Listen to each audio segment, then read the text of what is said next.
Welcome to the Nurgent Care Star Wars Clinic, Part 2. This is Doc Soap, and to my right, but not really, I have Jedi Master Fern. And, Hello. we're just looking to pick up where we left off in a galaxy far, far away, a long time ago, of course, before the corona pandemic. So, while we are a nerd pop culture podcast, and just like every other entertainment outlet, we like to be a little bit of an escape for people. We'd be remiss to not talk about what's going on. So, me and Jedi Master Fern, we were discussing how do we tie this in? How do we, your silence is kind of a statement in this day and age. We've already been through the Soap Solo podcast where kind of went through the coronavirus and everything and, how that's affecting movies. So we don't want to stick too much on that. But I want to let Jedi Master Fern take it away here in a nice way where we keep the integrity and the seriousness of the issues and everything that's going on at hand out there, but tie it in a little bit. So the floor is yours.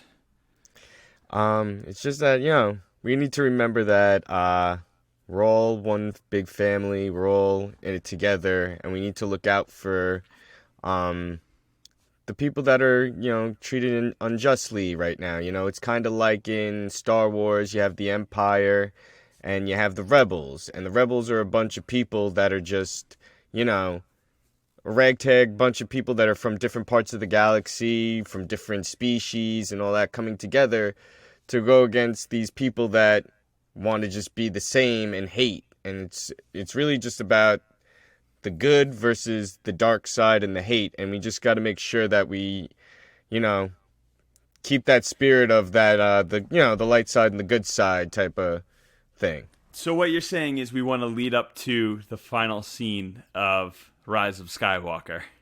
Yeah, correct. Exactly, yes. Is that the ideal situation for Yeah. American society right now? It's all the rebels. You could find the actual cast of the rebels somewhere. Yes, Everyone coming exactly. together, take down the Empire. Yeah, it is a wild time, and it's crazy to say, but you kind of have to say something, Like, it wouldn't have felt right to just pretend like nothing's happening and jump right into Star Wars. Because anyone who's following along knows we had our Star Wars clinic, and that was like 3 months ago. And we were getting into the expanded universe and really just helping the fans of the main movies. And at the time, we went back through the TV shows and the comics back then, and we really focused on maybe what mainstream Star Wars fans would have missed, and just that rich history out there and everything to explore. Today we want to kind of shift our gear a little bit more towards the future of what's going to be happening with the expanded universe. Also with, right now, the main line of Star Wars, that's all up in the air too. We've heard there's not going to be a trilogy. We heard a hint of there may be another trilogy. Nothing's set in stone. So right now, everything is effectively the expanded universe, which is the point of the Star Wars Clinic that we're running through, just to kind of make sense of all of it. We do have some news. There's been some stuff out there. We were previously talking about the High Republic, the series of books. We now have a date for that. Yeah, that's gonna be pushed back till January 2021 will be when they start releasing those books. So we gotta wait a year. Well, look, it's less than a year, but still, we gotta wait a little bit longer. We were hoping the summer, but sometimes you gotta wait. All good things must wait, but at least they're coming. And waiting is going to be the theme of all nerd pop culture, everything. The only thing that seems to be on track these days is the video games, which we are going to get to that as well with Star Wars, because we were going to record this last week, and we spoke and we said we're on the cusp of some decent Star Wars video gaming news. Let's give it a couple days to a week, see what happens, and we got that. So that's a little teaser for what's going to happen later. So, since the first clinic, we were preaching and pleading Dave Filoni, the Star Wars animation must-see, and that was before the series finale, the Season 7 of Clone Wars, which was released on Disney+, which was a twist in the series production of a few twists that they had, with it obviously first coming out on Cartoon Network, then a season on Netflix, and then just kind of stopping, as if there should be an ending, and the fans roared and pleaded, and we got season 7. So for me, season 7, it was very Ahsoka based, which was great because there's not a lot of Obi-Wan Kenobi at all. Very little bit of Anakin. And I was cool with that because, that takes place during episode 3, and we really did see their stories. And Ahsoka, who's such a main character in this, she had her own, without getting too much into the plot, there were some parts where, all right, this is lagging out. There's a little bit of feedback. The voice actor for Ahsoka was a little bit arguing with the fans, saying, just wait, some of the best Star Wars outright is going to, I'm paraphrasing for her, but some of the best Star Wars outright is going to happen in the last couple episodes. I really thought it delivered. What was your take on it?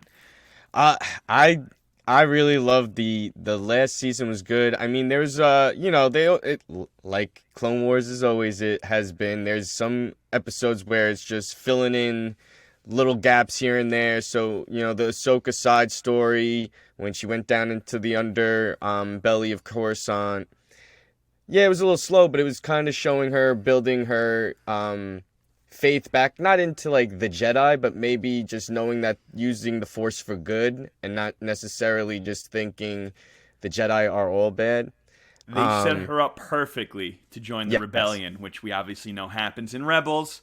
And you keep going because this news just barrel rolls into what we have next, and it's so awesome for anyone who's a fan of anything outside of the Star Wars main movies. Like this is the time to be what a time to be alive.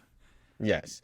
So so the ending is what's great is because I thought of the season 7 as basically the whole show is about clones and about the clones' relationship with the Jedi and just how they form this bond. And I just love how they closed it out with Rex and her, and you find out how how you find closure, but then you also see the connection to Rebels and other series ahead where you get these little nods. So it was really good. I thought it was done well. I wasn't disappointed.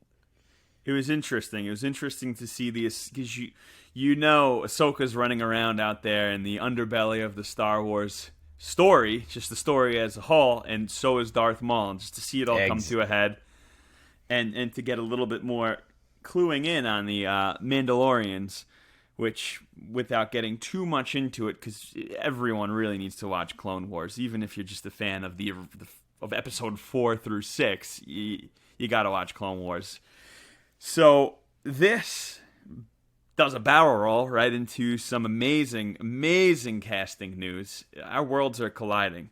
I think everyone really liked The Mandalorian. Out of all the people I've talked to, just in general, water cooler talk, party talk, I've only met one group of people, and their biggest argument was with the Mandalorian was that Mando, he just kind of lucks his way into and out of situations, and up until the last 2 episodes, they didn't like the structure of it, and everyone's entitled to their own opinion, and I was starting to feel that way a little bit, but the last 2 episodes of that really picked us out of that. They felt it was too much of Mando just kind of gets in these situations, he luckily gets out of it, and everything's all nice and cool by the end of the episode. And another issue they had was that the one episode totally ripped right off of Clone Wars. The way that I like where you're going with that, and I like also it is also an homage to like the westerns and how like the western TV shows are. So it is that kind of, the luck of the draw and him, falling into good luck. It's kind of paying homage to that. But I got the same feeling too, where it was like, all right, I get it, but it's like we don't need it to be that continuing storyline where it's like, oh, he just so happened we luckily got out of this one type of thing. Yeah, maybe it was a matter of just too many times one after another. But, I mean, Baby Yoda kind of won everyone over. Fanboys and lukewarm fans alike. So, with that all being said, Season 2, it's inevitable. I'm going to let you take over here. I'm excited, so I don't want to get too giddy and start speaking over you. But there is casting news that pertains to a show that isn't Clone Wars. It does one character from Clone Wars, which we've already talked about. but a lot of Rebels characters. So have at it. I'm just going to try and be silent over here on my side. So yeah, so the casting news, everybody's been talking about is that they're saying that Bo-Katan's gonna be in Mandalorian, possibility either not Boba Fett or Captain Rex. Who knows? Because he could be either character because it's the clone, and Ahsoka. So this is where the tie-in is because it's only a little bit after Return of the Jedi, and you see that at the end of Rebels, where they are leaving Sabine and Ahsoka are going to go find Ezra. So now it's tying in Rebels, so now we could see maybe where they are on their adventure. Maybe they're going down to go find him, or maybe, who knows? Who knows if maybe she's going to take the child back to Luke, because Luke is around. So maybe is this going to be a tie-in to Luke building the academy? There could be there's a lot of different things happening where you could see it branching out and tying in, and you're going to see a lot of good continuity being tied in and building a lot more to the universe and getting characters in. And as I've said so many times before, our safety blanket, our comfort, our warmth as fanboys is continuity. The continuity, seeing in these shared universes, seeing someone show up in a TV show, make a cameo or a main.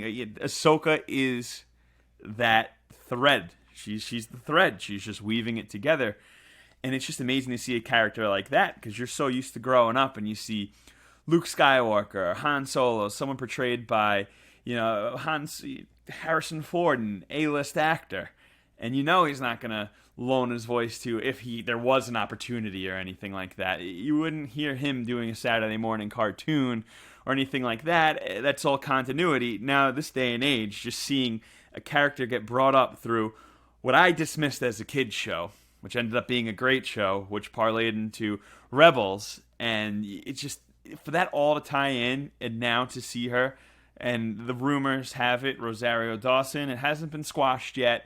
They were just rumors. Usually when you hear rumors like this and they start picking up steam, you'll usually get official news. But it's looking very real that this could be a live-action continuation of Rebels under the Mandalorian show, which one season in, I'd say 90 to 10% people loved it first. I wouldn't even say hate it, disliked it. But to get such fan feedback and everyone going nuts over it, and then to bring that Rebels world, if they do a great job with it, they're going to resupply the Rebels fandom, and you're going to get a finish and ending to that. Yeah, I think it's going to be really good because even if it's one episode, it's just a cool little pop in, see where they are type of thing. Oh, they're here, so don't forget about us, but we're on our adventure. But they don't have to have a whole arc. So I'm hoping it's not going to be 4 episodes and it's now them part of the Mandalorian. I want it to be still the Mandalorian, but I like that they could pop in and they could come in and out at any point in time. Just introduce them. They don't have to necessarily be there the whole time. So it could be a good thing. And I'm jumping the gun over here. I'm like, they're going to be the whole show. It's just going to be Rebels 2 with the Mandalorian, featuring the Mandalorian. Yeah. I think you're right. I think it'll be more of a smaller role, but just to see them out there and just to gauge the excitement about it. This could just be Disney testing the waters, just throwing these characters out there. If people just start losing their minds, okay, maybe we can explore something else. If this all looks live action, or the downside of it, Ahsoka could look terrible in live action. I don't think that'll be the case, but things have been done poorly in the past, and you can have people, you can turn into a meme battle or just the collection of just funny tweets. Maybe when something bad happens out there and the fans call bullshit, that's the downside of it. So it really all comes down to how the performance of this, to if they nail it, and if they nail it and people are going wild about it. Oh, it could bridge out a lot of stuff. Mm-hmm. The sky's the limit. Ezra Bridger type stuff. There you go. Yeah. I see you did. Pun intended. Pun intended. Nice dad joke coming up on Father's Day. Oh, yeah. So I'm very excited for that. It's kind of unexpected. It's just perfect timing for all this news to come out after the first clinic. Because as if there wasn't enough material to talk about with Star Wars, we just have that much more. now that we're focusing on the future. So, like I was saying before, with the Star Wars movies and not knowing what's going to come next, the Skywalker saga, that's put a bow on it. We're That's done. Yep. There could be the characters, there could be anything, but it's obviously Rey could pop back up. She might be gone for now. We might never see Daisy Ridley again portraying that role. We don't know. But one thing we know is that saga's done. So anything that comes next is going to be new. And we don't know what form it's going to take. So it's like we're on the edge of looking at an entire expanded universe. There's so many angles they could take. And you know the angle that they take, it's going to be something we don't know, completely new. But they could always tie in these little Easter eggs and stuff. So let's just go through some of the things that are announced. This is what's coming out in the future of Star Wars. So we have Taika Waititi. We have a standalone movie coming out. And he has been the fanboy sweetheart ever since Thor Ragnarok. He took the Thor franchise, which was considered some of the weaker MCU stuff. I never hated it, but looking at it all together, lining up all those movies, it's definitely the weakest. It's there, at least, very close to it.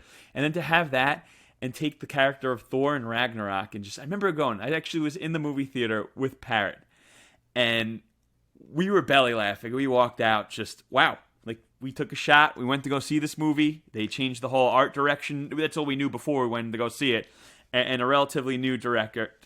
Because Taika, I remember him from What We Do in the Shadows, the mockumentary, the vampire movie, and it was very New Zealand humor. Reminded me of Flight of the Conchords, just a weird, quirky, and to see him bring that to a mainstream genre film, to see that in Thor Ragnarok, that humor, and then just absolutely crush it with all these major actors. It's every time you see his name on a movie on the billing to direct it, just take my money. That's how I felt ever since Thor Ragnarok, and to see that and to see how much he cares and to reprise the character, the voice acting of Korg in the Avengers movie, he just cares. Like he cares about us fanboys out there. Yeah. So this is great news. Of course, he directed the finale of Mandalorian and did the voice acting for the IG movie.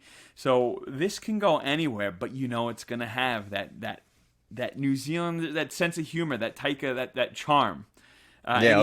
It's something to look forward to without knowing what's going to happen. He's going to lead them, and it's like Dave Filoni. It's like it's in a good hands. Like, you know, when like he has control of it, it's like, oh, it's going to be good. Like, Taika has done a really good job with any movie he's done since Ragnarok. I've never been like, oh, he's going to do a bad job. Like, he makes sure that he's, attention to detail. He knows the fans want to see certain things. He knows how they feel about the universe, and he delivers. I mean, I loved Ragnarok. I was laughing hysterically because he created that character really well. I think he's going to introduce really good characters, maybe new ones, maybe introduce old ones, but I think he understands how to build characters and, really bring good story. Yeah, and there was Jojo Rabbit. Jojo Rabbit, he brought that sense of humor. It was very funny. It was very quirky. The whole art direction of that movie was phenomenal.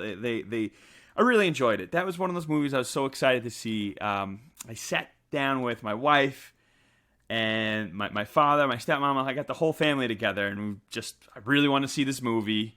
Let's all watch it together. And it was like an old school family movie night.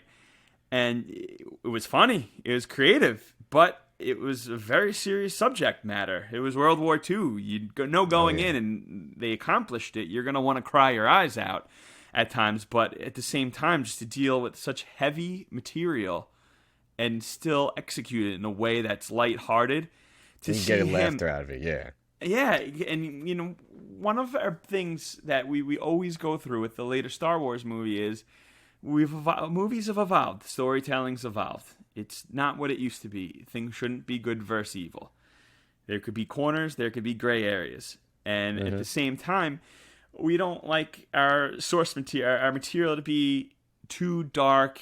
If it's something that, okay, let's say the Joker movie, that's not supposed to be funny, even though you do get a couple awkward laughs.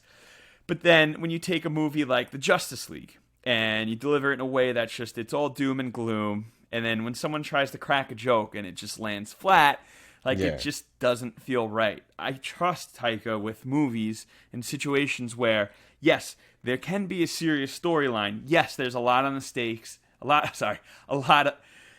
of stakes. They're all raised, and at the same time, have the comic relief that isn't obvious and in your face. Well, it is obvious in your face, but it's not forced. It just kind of pops up, and it's great.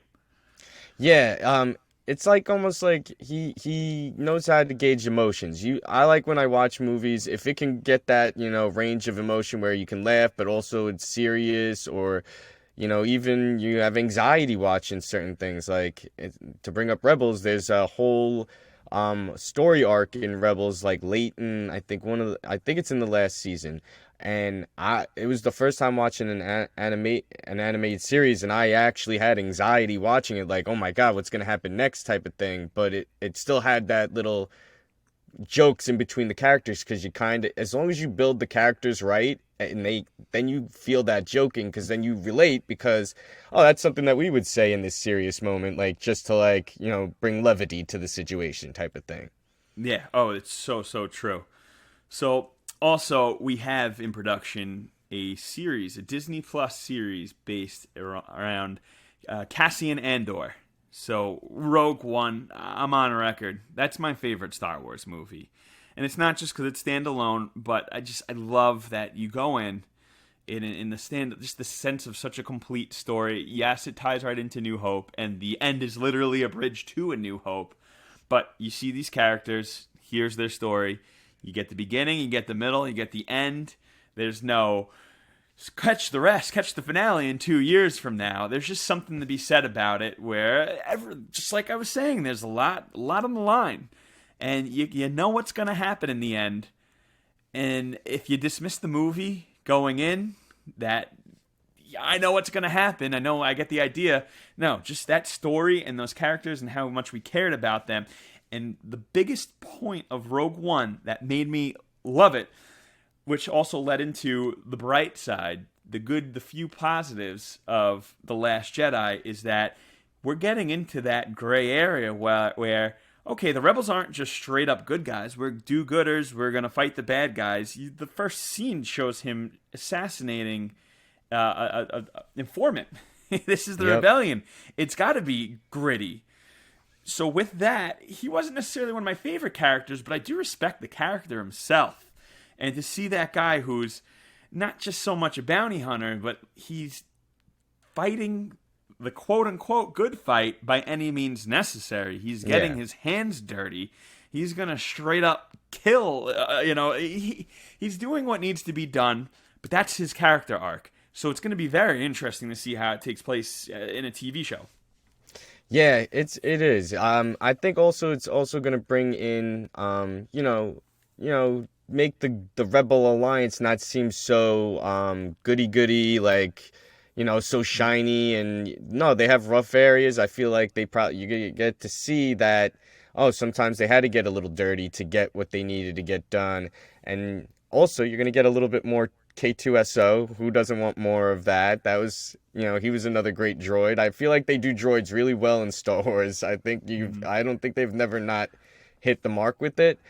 And I just loved Rogue One as well, because you had also Saw Gerrera had his closeout, so now you saw how his whole story arc ends, and he's popped up in so many different spots. So it's like having these characters come in, it's another place to pop in some old characters or even create new ones to go somewhere else.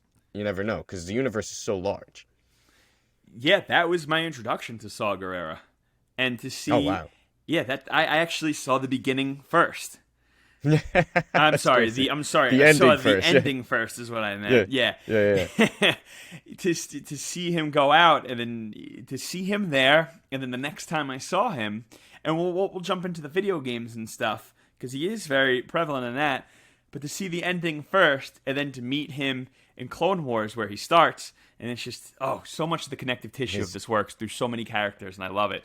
To see the innocent Saw Gerrera, and wait, remember at first I was like, wait a second, I know that name. And then I looked it up, and of course, Forrest Whitaker's picture comes up from Rogue One.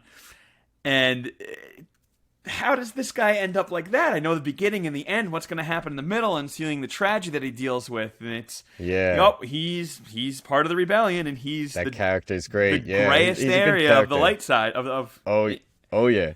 And it's just everything that I've been praising about the connective tissue of the expanded universe, he is the prime example. I'm so glad you brought him up, because I wasn't even thinking about him when I was talking about this show. But just to take that one character and have him on TV, he's a prime example of what could be happening with Ahsoka and everything. Yep. Because we've seen him in animation, we've seen him animated on a video game, and we've seen him portrayed in live action. Mm-hmm. And it works. So if they can do it with him, it could be really good. Hang on one second. I'm going to take a quick little break because my computer's going into sleep mode, which was not the plan. Oh no. Now we know. Mike, if you're hearing this, please edit this out. If I hear all of this, oh wow, I am legitimately in sleep mode. Oh no. I'm moving my work computer. All right, so that was all recording that whole time. So we're good. Right. We're going back live in 3, 2, 1. So back to what's coming out next. We have the Obi-Wan show. That's supposedly going to start filming in 2020. So with the whole coronavirus delays on everything, TV, movies alike, that's supposedly on track. So when we had our little meetup about, hey, what do we want to talk about here? And this is one thing we had to talk about, because I don't know about you, and I do know about you, but I'll let you speak your own case. Obi-Wan's my favorite Star Wars character. Yeah. He's my absolute favorite. And that's a little bit, it goes against what I was saying. He's pretty straightforward as far as the light side and the dark side. But you do see the creaks, and then when they flesh him out even more in the Clone Wars and his love interest and stuff like that, it only makes me like the character more.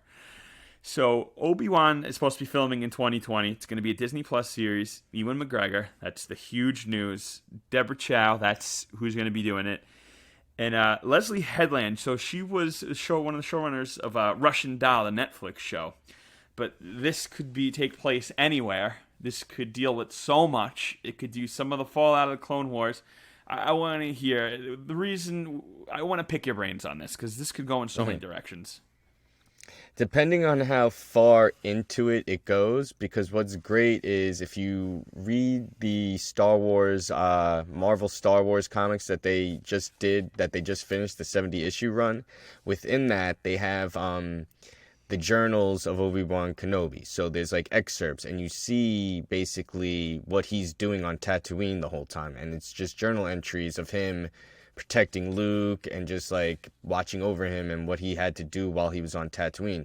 So it kind of gives you kind of a mini preview of what possibly they could go or in what direction. So I suggest, like, they also have it in, I think, trade, where it's just the journals of Obi-Wan Kenobi. So it's all the excerpts from that story arc of Star Wars. They just put them all in one paperback, so that way you can actually just read the journal and issues out of the Star Wars. So that's a cool part. But what I love about Obi-Wan Kenobi is that, like, I'm saying me, he's my favorite. He's like 1A, and then Ahsoka's 1B. If Ahsoka was never created, he'd just be standalone my favorite. Just because he is that person that he embodies what everybody would want to be, just because he's gone through it all. Like, like when he's teaching Anakin, he's trying to show him, like, I was where you were, but I know that, type of thing, where he's wiser than he knows he is, because he's very humble. So it's very refreshing, whenever I watched Ewan McGregor act as him. He's freaking amazing. Like, it's just like, I love the prequels because of him. He, like, kills it. So I can't wait. I hope they kill it. It should be, if it wasn't for him dying in A New Hope, becoming stronger than anyone could imagine, and not seeing really his ghost too much after Empire. You see it for a second in Return of the Jedi. But if it wasn't for that, you can call this the Obi-Wan saga, because he's not in the sequels, obviously. But if Luke Skywalker gets a lot more screen time, which makes it fair that it's the Skywalker saga. Obviously, passing down the name to Rey, but it could be the Obi-Wan saga because he is the prequels. I know growing into it, it's going to be, okay, this is the story of how Darth Vader and the Empire rise up. But then that becomes, this is more of the Clone Wars and everything. But the whole time, just Obi-Wan's that guy, and I can't speak enough about that final battle scene in Episode 3. Well, that's what was cool about Rebels, is because that's another thing. You get to tie in with Rebels, you get Obi-Wan, old Obi-Wan, you get to see another story arc end in Rebels with him and Darth Maul. And that's, again, this expanded outside the Skywalker saga. It's like I said, this in the first clinic, it's just a blip. The Skywalker sagas are just nice little... It's a really great story. I love it. But it's a nice introduction to the meat and potatoes of the whole universe. There's so much more to it and so many great little stories that people can get really behind, new characters. And, I have a lot of my favorite characters aren't even a part of the Skywalker saga. They came from animated TV shows because they were just done really, really well. Yeah, so there were some things for the next step in the mainstream Star Wars movies that came and went. So things that haven't really picked up much traction. Rian Johnson, the director of The Last Jedi, much chagrined. He was supposed to be getting his own trilogy. It seemed like they were very happy with The Last Jedi. And then just the character arcs and just the fan frenzy, we'll call it. Really, just everyone just turning down on the movie. It's funny because you go in a comment section and you'll see someone saying, Last Jedi, like the person's name will be Last Jedi isn't canon or something like that. Yeah. The fans just really turned on him. And it's sad to see for the guy because I'm sure he put a ton of work and I'm sure he's just as big of a fan. Hate what happened during the movie. Me and Parrot, we've gone back and forth over this many a times. We love some things about the movie, but a lot of things we hate about it, and that ultimately makes us not love the movie. Yeah. So he was supposed to get his own trilogy. That's obviously set by the wayside. The D.B. Weiss Benioff, those are the Game of Thrones showrunners. They were supposed to be getting their own movies. They imploded that. Yeah. Could you imagine... It just like the uproar, that's Star Wars works on fan service because they handle it right for the most part. Fan service meaning situations like some movies don't handle it right. Sometimes they just rely on nostalgia or characters that and it falls on its face. Star Wars, sometimes it's a bit much. I noticed that during Mandalorian it was a bit much, but there was just something about it that it's just widespread, it's accepted, and I loved it. There were times where we did recaps on what happened in Mandalorian, and I talk about it. I'd be like, well, they're doing this just because, or for example, okay, let's talk about fan service done wrong. How many times do they say in Clone Wars, I got a bad feeling about this? And as much I love the show, I'm like, shut up. Yeah, shut up. We get it. Yeah, shut up, Meg. Yeah, exactly. Shut up, Meg. Yeah. So all of the fan service would be out the window if they were to keep Rian Johnson or D.B. Weiss Benioff. Obviously, they're not going ahead with that, and I think the official statement at the point was, "We have too much on our plate." It's just no, you're a little bit reviled by the fanboy community, and Disney knows better. Yeah, this is my thing with Rian Johnson is I think they did him a disservice putting him as the number 2 in the trilogy. One, it should have just been JJ the whole time because JJ started up with all these different answers and all these questions he arised, and it's like no one's going to be able to write off of you knowing what questions you wanted answered or what you wanted to follow through on that. So if you just look at his movie, The Last Jedi, as just let me just watch this movie as not part of the Skywalker saga, you're like, oh, this is actually a pretty good movie. I can dig what it's doing. But he's better off starting off from a blank slate where it's just his own trilogy. So I'm not so worried about him doing his own trilogy just because if it's him creating it and it's just starting from scratch, then he's a great storyteller because Knives Out was good. I liked Looper. I think he has a good storytelling. I think it's just that he's not good at continuing a story. I don't think he should have been a number 2. He shouldn't have been continuing anything. That's really interesting you say that. And of course, just want to tie in Breaking Bad, Ozymandias. I believe they won they won awards, they won Emmys for that. But anyway, that's really interesting you say that, because when you say that if you done wrong, basically, for having that movie as part of the trilogy, part of the Skywalker saga, if you take it out as a standalone movie, which is clearly impossible, it's all very hypothetical, but if you took it out as its own movie and just snip up the threads, you know what? I would look a little bit more positively on that movie, because one of my favorite little corners of that movie is the Benicio del Toro character, where they start to explain there's no good guys and bad guys, just who pays the most. And like when he said that wow. And as much as I hate what they did to so many characters, Luke Skywalker included, if you take that off and it's its own story, it does make the movie look a little bit better. And in that one breakdown alone, it's funny. It's funny to have your mind changed just a little bit. I'm not saying I love the movie, but that's a very respectable comment. That's good. Yeah. So last time when we were and also Kevin Feige, the Marvel god, they were saying he was going to get a Star Wars movie, but these are just things that aren't picking up any traction. So don't look forward to any of that anytime soon. That's alternate reality Star Wars future at this point. Oh yeah. So last time we were talking, we went through the past of the expanded universe. This time we've talked about the future, where things could be going. We went through the comics, we went through the novels, we went through a little bit of everything outside of the mainstream movies. One thing, we didn't neglect it because we did purposely save this for part 2, but one thing, and this does tie into the future, for the most part, of Star Wars in the expanded universe, now that it officially ties in, moving forward, is, of course, the video games.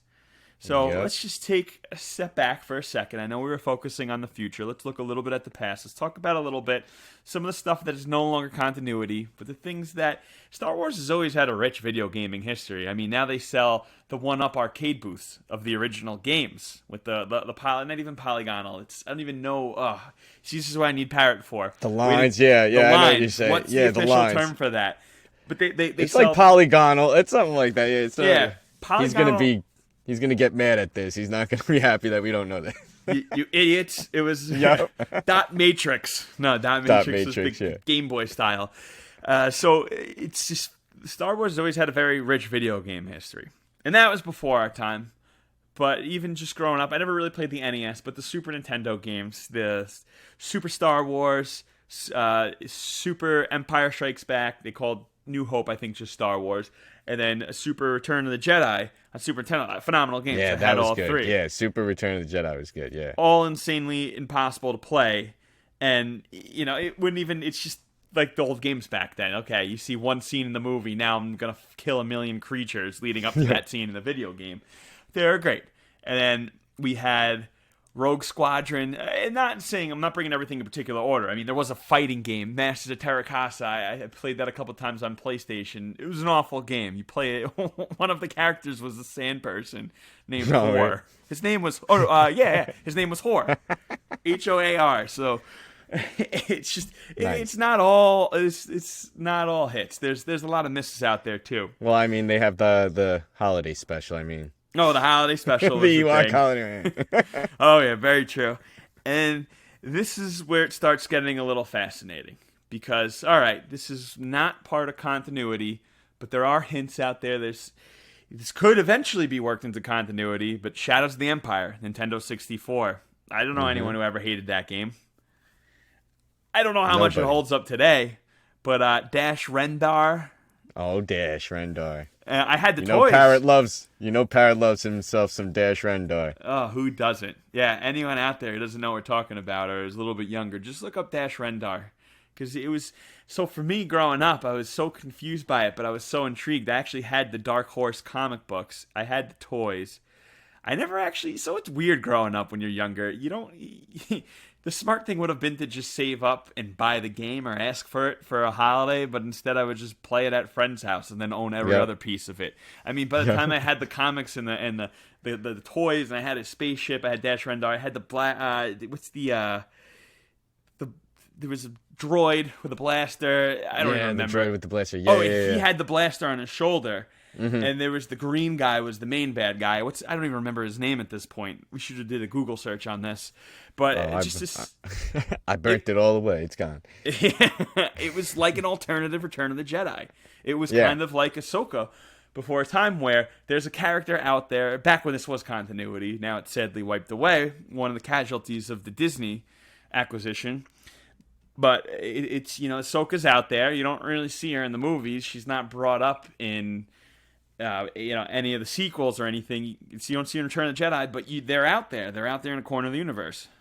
Well, the only thing that's good about good old Dash is that he is mentioned in the Solo comic series, where for the movie Star Wars, the Solo story, they made a comic run, and in that comic run, Han's in one of the cantinas, and one of the guys kind of like just so happens mentions like the characters. So it's pretty good that they kind of put it in, but it's not fully like, hey, we wrote a story and there's like something going on. Like, so it could still be he's not canon yet, but there's that Easter egg is there. He's canon, but how much of his story is going to carry over? But correct. We're working into an age where we don't know what's going to happen next. Star Wars isn't really moving forward so much as it's expanding that storyline. So anything's up there. So this leads into anything Rogue Squadron, Shadows of the Empire. Between that, I could be wrong if there was like a beloved Xbox franchise, but Knights of the Old Republic. That's the thing right there. 1 and 2. That is the hot topic right now in the Star Wars fanboy communities. So Knights of the Old Republic technically is not continuity, but it's inevitable at this point. It's inevitable that this is going to be brought into Star Wars. It's inevitable that they should do a movie, something. Right now, there's heavy rumors. Remasters is the craze in the video game world. Yeah. So Knights of the Old Republic, obviously, 1 and 2 came out on Xbox, and there was Darth Revan, Darth Malak. There was you create your own character, but it was just a really beloved corner of the Star Wars universe that is sadly no longer continuity. So that's a recurring theme here right now. Yep. But the series finale, or might not have been the last episode, so we'll just say the final season of Clone Wars without getting too much into the plot, because if anyone out there is listening and they haven't seen it yet, what are you waiting for? But there is a certain Sith warlord in a certain containment Mandalorian cell, and they're pushing him through, and some eagle eyes on Reddit looked in at the design on there, and there's someone who looks a lot like Darth Revan, and they were saying it was a device from way, way, way back when that was used to contain people with the Force, power of the Force. Well, that lines up with Darth Revan, and the figure with the hood on looks like him too. So mark it up. Thank God. Thank the Star Wars. Thank you, George Lucas. Darth Revan is continuity, but we don't know how much yet. Well, we also have the visuals book that went with The Rise of Skywalker that also had the Sith troopers were named after, like, their regiments were named after all different Siths. So Darth Revan was one of the name of the regiments. You're right. That's another.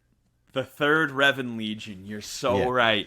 You're so right. So this is awesome because they know out there. Out nowadays, it's so easy for fanboys to just, and everyone, fanboys, fangirls, everyone to just go out there and their voices are heard. Maybe not as loud as others, but on Twitter, you have a voice and things like that. And in the comment sections, and it's not like it was 30 years ago, and I'm not saying that as some kind of revelation, but when there's a beloved property and just people are all together just going nuts, we need Knights of the Old Republic, we need Knights of the Old Republic, they'd be crazy to not go down this angle of the Star Wars universe. I mean, we do have the prequels, but this is the pre-prequels.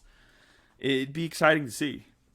Well, I know that a lot of people, are, not fans of Disney taking over Star Wars, but to me, I think Disney's showing how they did with Marvel and how they expanded that universe and just let them just go to town with their stories. I think it was just the stumble was just basically Disney being like, we got to end the Skywalker saga just so it can get out of the way so we can then now tell all these brand new stories, because Disney's great at telling stories. They're who they are. They're storytellers. That's where they came from. They came from stories that, children and adults love. So I'm not worried about them expanding and starting new and bringing all these new stories to Star Wars, because I don't think they're going to fail. I think they just didn't know how to finish George Lucas's saga, and that's what was sad, was that it was just they tried, and it was a decent attempt. It was just, it could have been done better if George just stuck it out and just finished it off. You're right. You were speaking with the voice of a million fanboys and fangirls out there. I hate to keep using the term, but when we nerd out about things like this, it's just the fanatic coming out, and a lot of people echo the same thoughts. It's very true.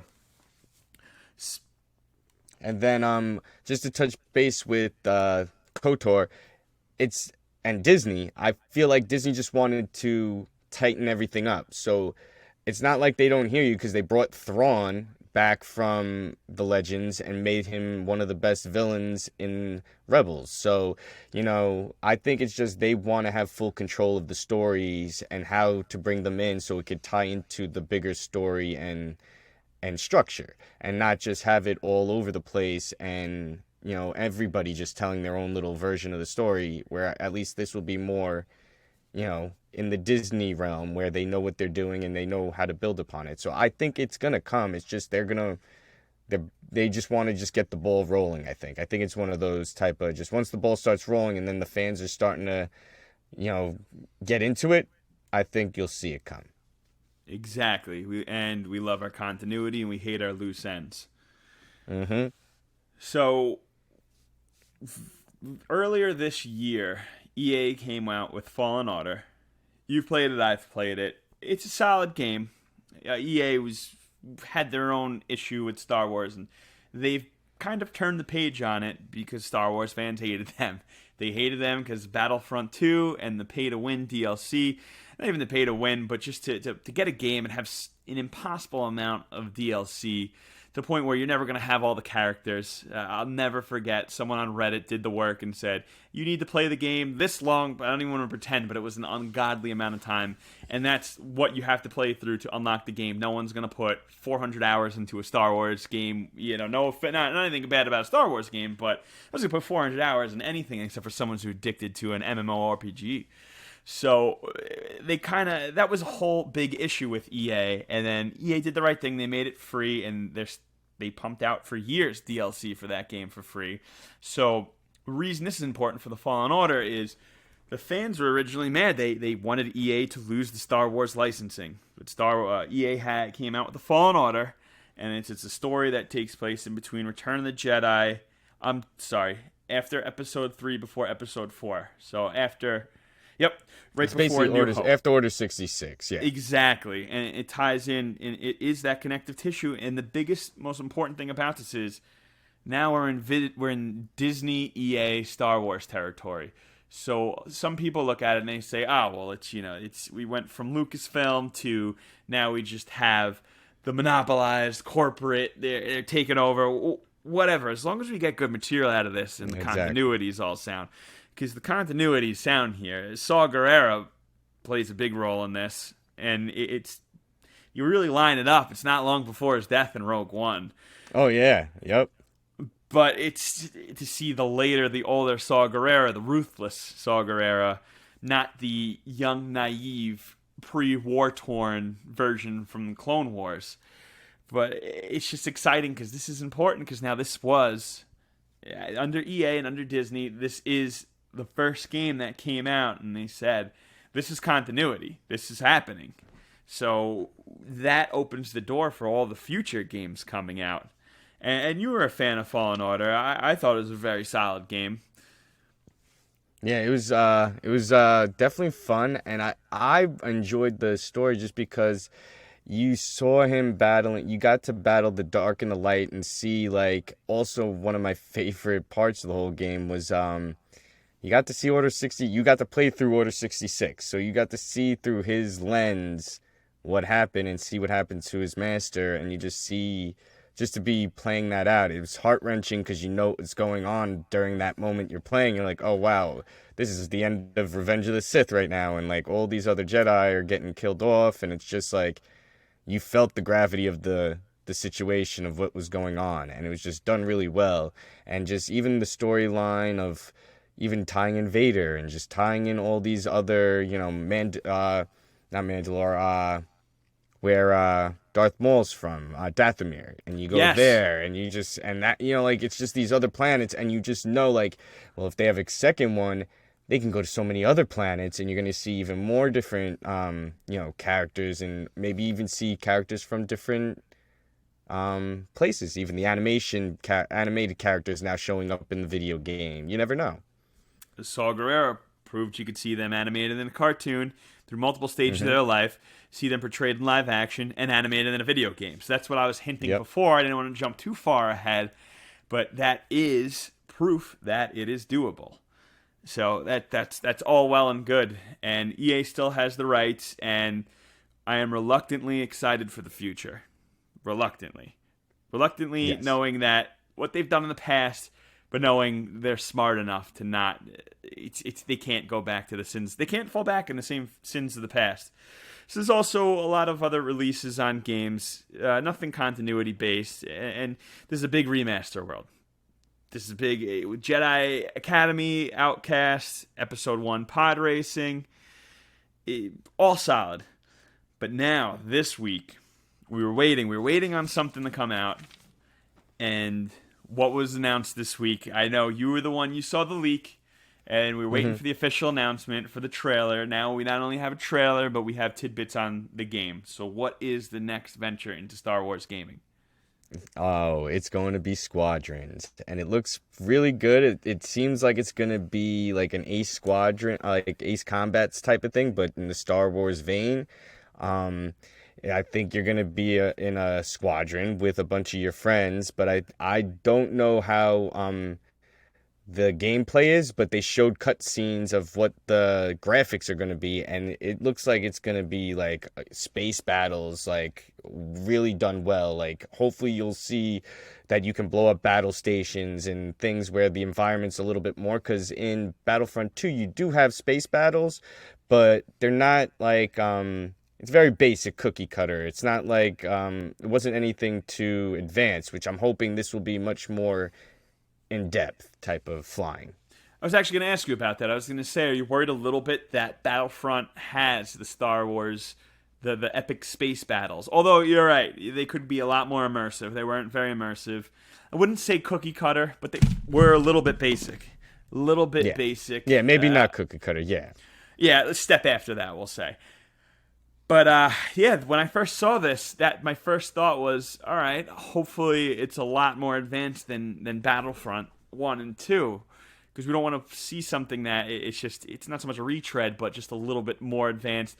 Okay, yeah, all right, so Battlefront 2, you do have your ships, you do have your special abilities, and really each ship's, you have a little bit of quicker TIE fighter, TIE interceptor, you can have a stronger TIE bomber.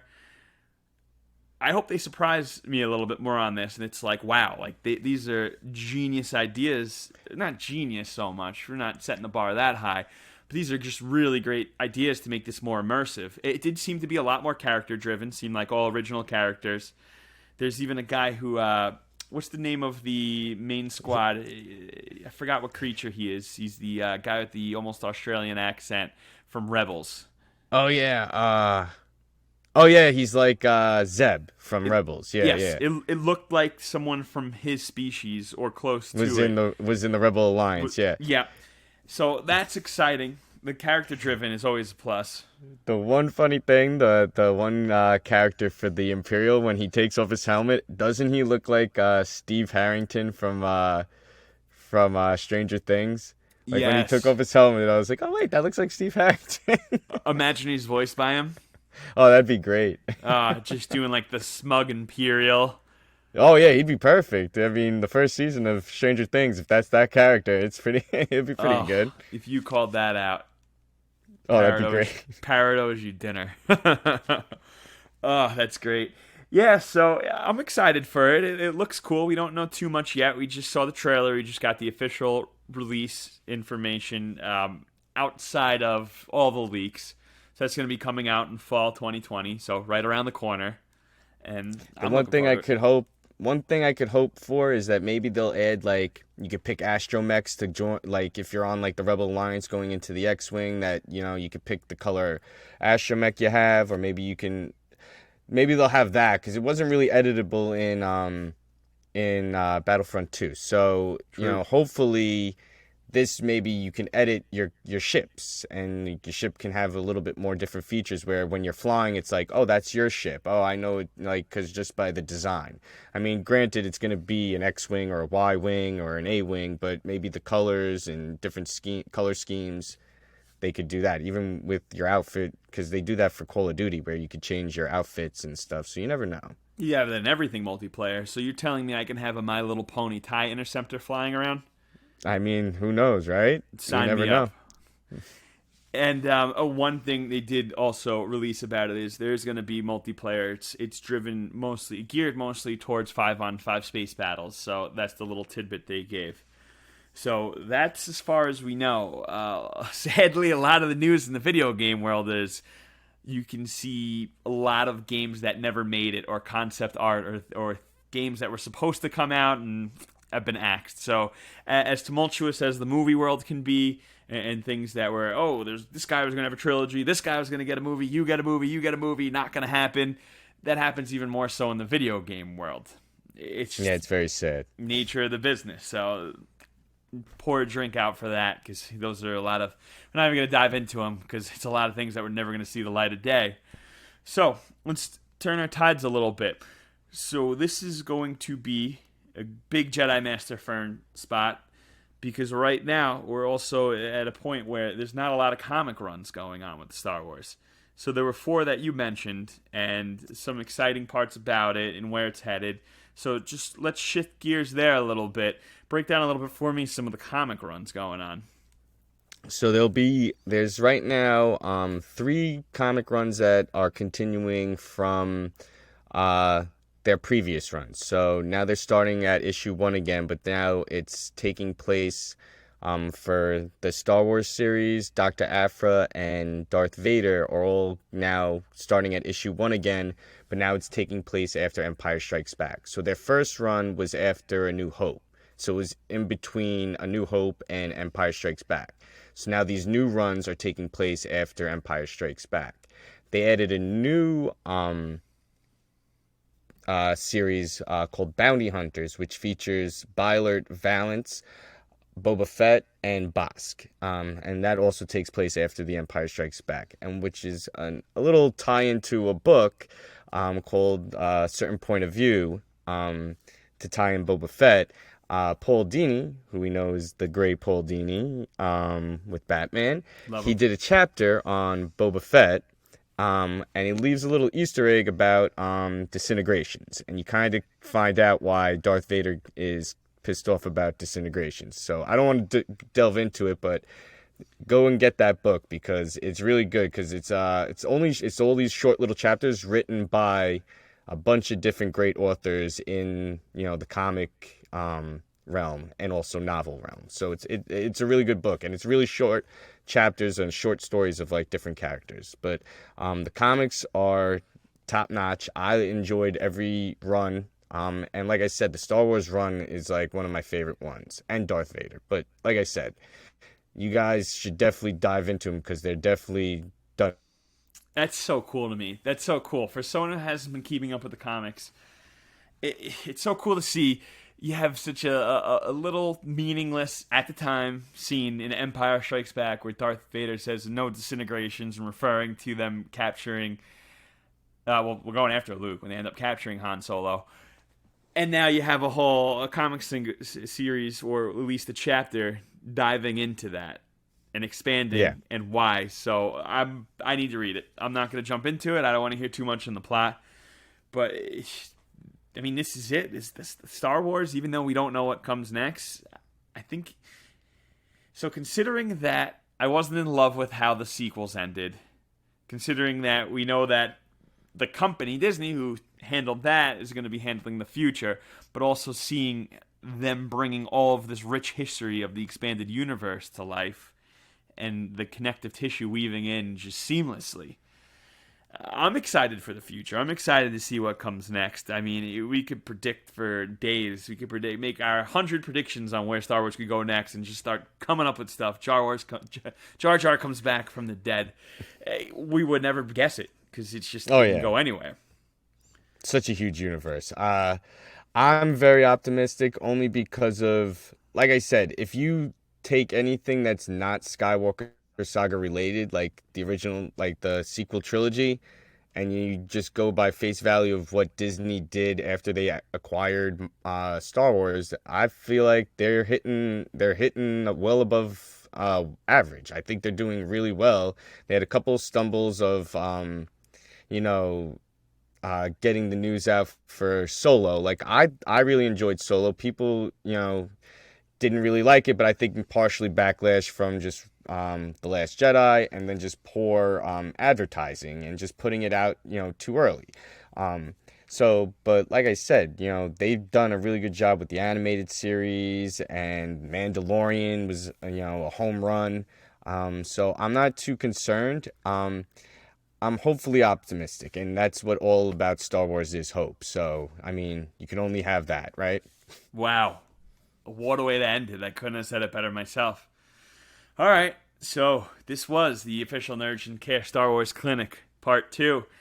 Great job. I mean, it's every time we talk about anything, but in this case, Star Wars, it started with the Part 1. A lot of things come to light. And as a fan who loves the main series, and I will be honest, haven't dipped as much into the expanded universe. This was geared perfectly towards me. Haven't dipped as much as I should have. And seeing the light of how great it is out there, the light side of the Force of how great it is out there. Thank you. Thank you for this. And, look forward to a lot more. We'll get Parrot back in action sooner than later. And let's keep this Nurgent Care train rolling. Oh, yeah, man. May the Force be with you guys. And also with you. Even though they don't say that. Bye. No.